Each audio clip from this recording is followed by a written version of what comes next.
Hi, my name is Jennifer Walker, and I'm the IRB coordinator for the University of Idaho. I'm going to talk about human subjects research and the role of the Institutional Review Board, also known as the IRB.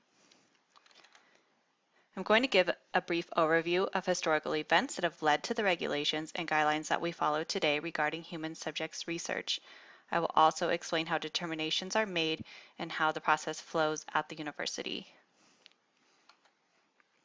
Here are some examples of historical ethical violations. Some are international as well as local events. During World War II, a number of German physicians conducted painful and often deadly experiments on thousands of concentration camp prisoners without their consent. Here are some examples of the experiments that they conducted. The pictures show the freezing experiments and the high altitude experiments. Again, these were without consent of these subjects. Atrocities committed by Nazi physicians and researchers during World War II prompted the development of the Nuremberg Code to define the ethics of human subjects research. This was the first international document to advocate voluntary participation and informed consent. The Belmont Report was issued in 1978 and is what we still use today as the main ethical body for research. There are three basic ethical principles. Respect for persons means that individuals should be able to make an informed and uncoerced decision to participate in research. Persons with diminished autonomy, including cognitively impaired individuals, children, and prisoners, are entitled to additional protections. Beneficence is the philosophy of do no harm. The benefits of the research should outweigh the risk to research subjects, and the possible risks should be minimized.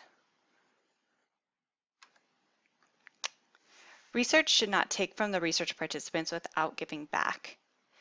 An example is if you have a medical treatment that proves successful, then the control group should also be offered the treatment as well.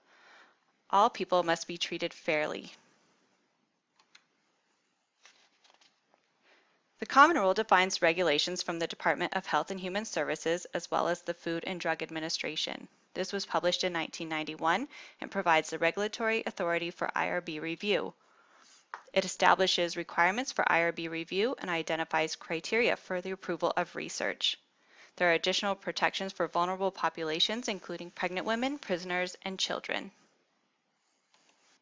The IRB ensures that the rights and welfare of human subjects are adequately protected. They do this by reviewing research protocols and making sure that potential participants are properly informed. The committee represents a variety of disciplines to effectively evaluate a wide range of research. The definition of human subjects research is broken into two parts. Research is a systematic investigation, including research development, testing, and evaluation, designed to contribute to generalizable knowledge. A human subject is a living person with whom an investigator conducting research obtains data through an intervention or interaction with the individual, or obtains identifiable private information. Here are some examples of methods commonly used in research with human subjects. The most common methods used at the University of Idaho include surveys, interviews, focus groups, and observations. Not all activities require review and approval by the IRB because they do not involve human subjects or they are not considered research. Here are some examples of activities that may not need IRB approval. Research practica includes projects conducted by students for a class as a learning experience.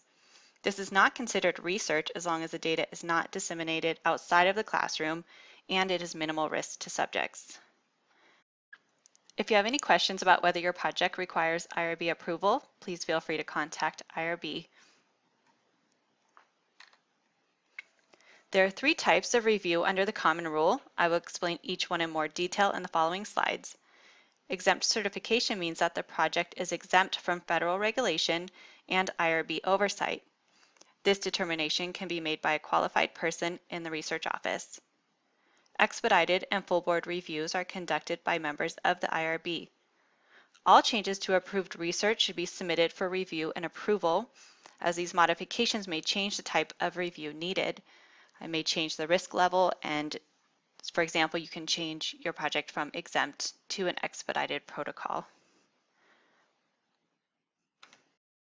There are 6 exempt categories for research that may be exempted from regular IRB review. Category 1 includes research conducted in an educational setting, looking at educational strategies or the effectiveness of an instructional technique or curricula. Category 2 includes research using surveys, interviews, focus groups, and observation of public behavior. This does not include subjects who are under the age of 18 or sensitive topics. Categories 1 and 2 are the most common exemptions used at the University of Idaho. I will go through the remaining categories very quickly as they are rarely used at the university. Category 3 is similar to Category 2 but involves elected or appointed public officials. Category 4 includes the use of existing data that was not originally collected for research purposes. This information must be recorded in a way that the subjects cannot be identified. Category 5 has a lot of underlying components and is rarely used at University of Idaho. Category 6 includes taste and food quality evaluation and consumer acceptance studies. There are 2 general categories of research available for expedited review. This is research activities presenting no more than minimal risk and involve only procedures listed in one or more of the expedited categories, and also minor changes in previously approved research during the period of 1 year or less for which the approval is granted. Here is a summary of the expedited categories. Most research at the university falls under Category 7. Review by the full board is required for all studies that are determined to present more than minimal risk to subjects or do not fit into one of the expedited categories previously mentioned. Informed consent is provided by the researchers to make sure that the potential research subjects can make a voluntary decision to be in or out of the study. The procedures, risks, and benefits must be explained. So here are the basic elements of the consent form. The explanation must be appropriate for the population so that they fully understand. So if you have a younger population, the wording must be age appropriate. There is some flexibility on consent forms, and the IRB can waive some of the required elements, such as a signature. This is common for online surveys since it is difficult to obtain a signature. The following conditions must apply to approve a waiver, including the signature being the only link between the data and the research subject. Even if the IRB approves a waiver of documented consent or an alteration to the consent process, the researcher is still responsible for ensuring that the subjects know what the data will be used for and the purpose of the study so that they can decide if they want to participate. Child assent is used to make sure that children also have a part in making a decision to join a study. Parents or guardians must consent for their children to join, but children should also have a say in what happens to them.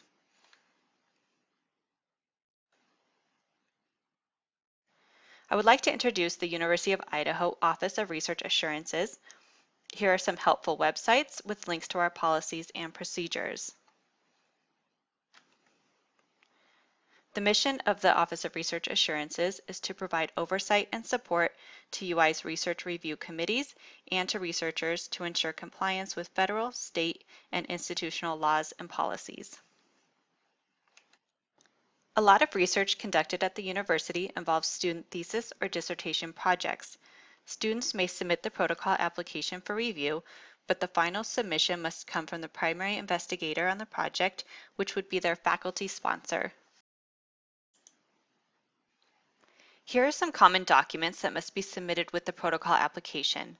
These include survey instruments, interview questions, and the consent form or consent script that you will be using. Failure to identify potential risks is a common application problem.